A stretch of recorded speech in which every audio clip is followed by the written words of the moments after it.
Hey, how are you? My name is Chad, and today we are going to be discussing Bar Barakah, a parent's guide to a Christian bar mitzvah. This will be the final chapters, so this will be the last of this book series, and I hope you got lots of value. If you want to see my other videos, I've done one for each of the chapters, and so I hope you really like and learn quite a bit as much as I did from this book. What this book has really taught me was the importance of putting your family and your children and giving them the the kind of blessing that they really deserve and preparing them for to be adults in their adult life.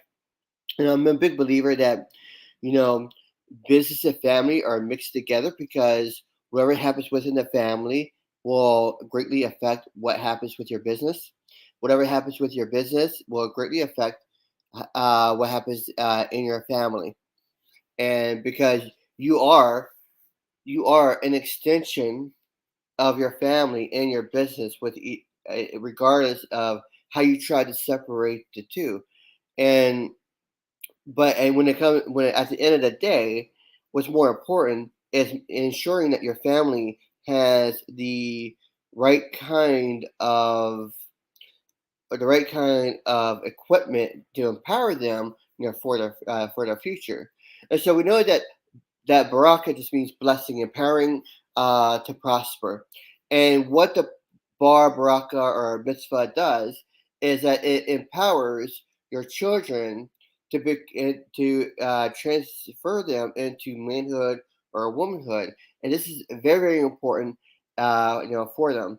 So previously, what we discussed is what is blessing, why you should be blessing your children. Um, what is bar bracha or bar mitzvah all about, and why it's such an important ceremony, or what we call a rite of passage from childhood to adulthood. And different cultures around the world would do it a little bit differently. Some start with the age of 13, others start with the age of 16 or 18. It just depends on the culture that you're in. And what Bar Baraka says in this book is saying that typically with the Jewish culture, they do it at the age of 13. But in reality is it's really when the child is ready and starting to show signs of of having attraction to the opposite sex, or starting to question their future more and what they want to do. And when that begins to happen, then that is really when you should be performing the ceremony for uh, to transition them into adulthood. And so that could be as early as age 13, or that could be as late as age 15. Typically between the ages of 13 and 15 is when, according to the Bar Baraka book, is when you want to be performing the ceremony. This book right here, by the way, by Craig Hill. And I'm not going to read the last couple chapters because they're mostly just like a how-to type thing, and I'm sure it'd be quite boring for you if I were if I were to read it. But the gist of these books is just giving ideas of instruction. Like there are three different parts for your bar baraka. Number one is instruction. Number two is doing the ceremony itself, and number three is to post. So let me make sure I got that corrected before we move on. Make sure I got it right. Hold on. Yeah, and the celebration. So like how so the instruction is like it takes place between 12 to 18 months before you actually do the bar baraka, and the instruction is teaching them about relationships, about finances. You're teaching them about God and making sure that they are following, uh, that they have the right path, that they have a pure understanding of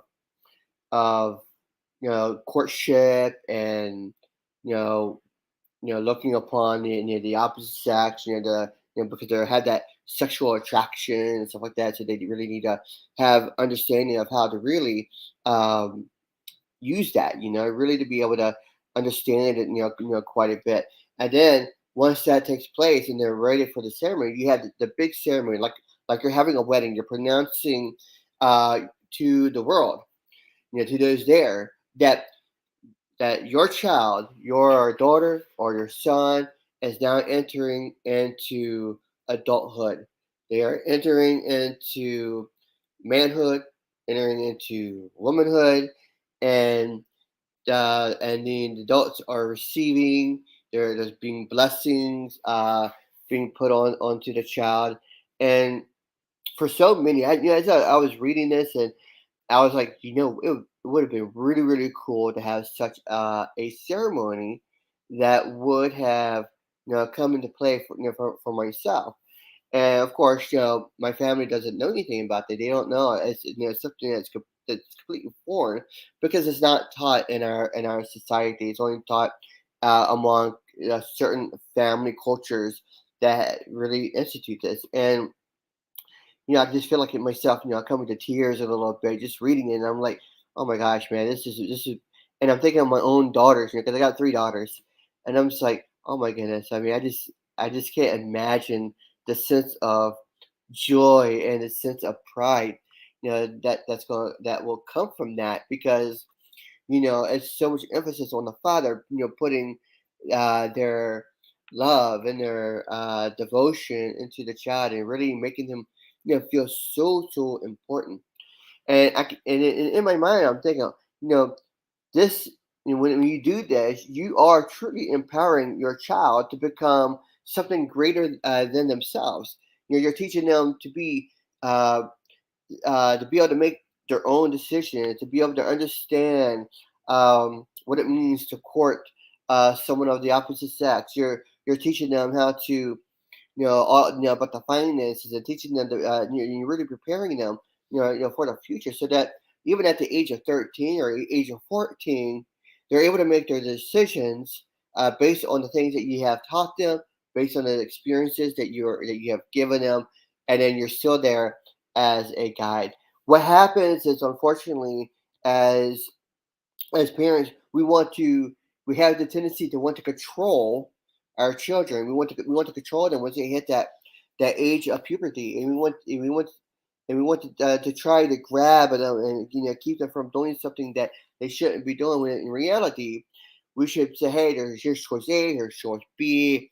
This is what you should do. I mean, this is what I would do if I were you, and then you just guide them, along the path, and helping them to become stronger. Because what typically happens is, when you're pushing too hard, you're trying to control too much, you're pushing the child away from you, and they begin to hate you. They start going to the promiscuity. They get into drugs. They get into other things, and the next thing you know, it's like you lost your child, for the better.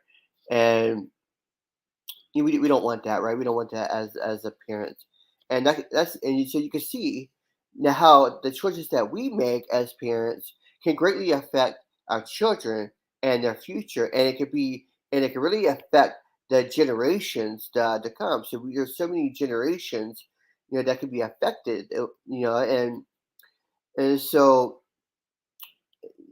by doing this, we are stopping that gap, because let the generational curse of the past stop with you, so that the generations from you onward is being blessed, and God is blessing you and your business, and you're growing, and you're becoming more and more and more, and you're having a great impact on society. So the first part, for the first 12 to 18 months, you are educating, you are instructing your soon to be teenager into uh, knowing how to court, how to uh, about finances, about being sexually pure, and all of this stuff.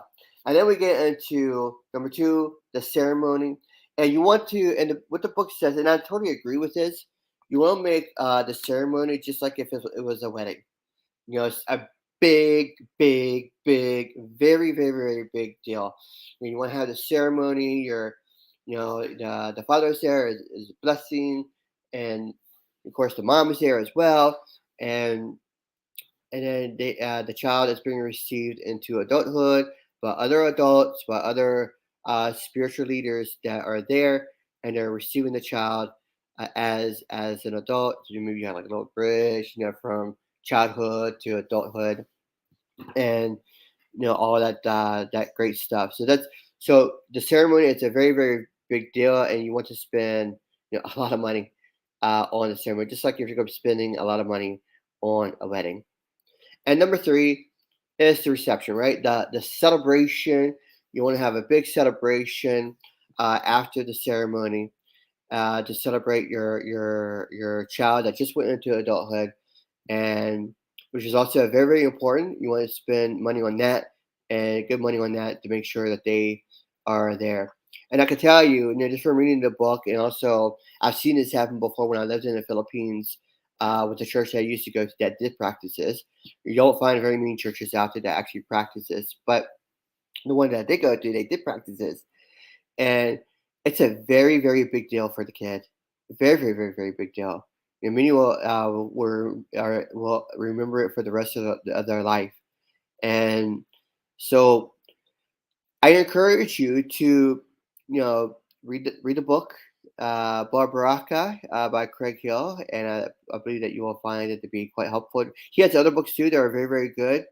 Um, like to help you with your own personal struggles that's taking place, the spiritual struggles, the internal struggles, the shame and doubt that comes inside each and every one of us. A lot of times Satan just wants to bring us down, right? But God wants you to prosper. He wants you to go out and conquer the world, whether it be your family, finances, or whatever.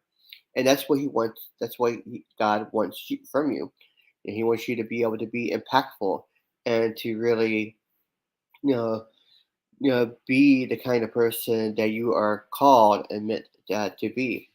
So after the celebration, one of the things that he does touch on is that you should encourage your new adult child to go on a mission trip by themselves, and you want to find a mission trip that is pretty good with youth, and that so they can go on this short term mission trip and really learn a lot about you know what it means to serve. And you want a mission trip that you want it's basically what you want is what you want your child to see, the miracles that happen while on the mission field. The things that are unexplainable, but yet they happen.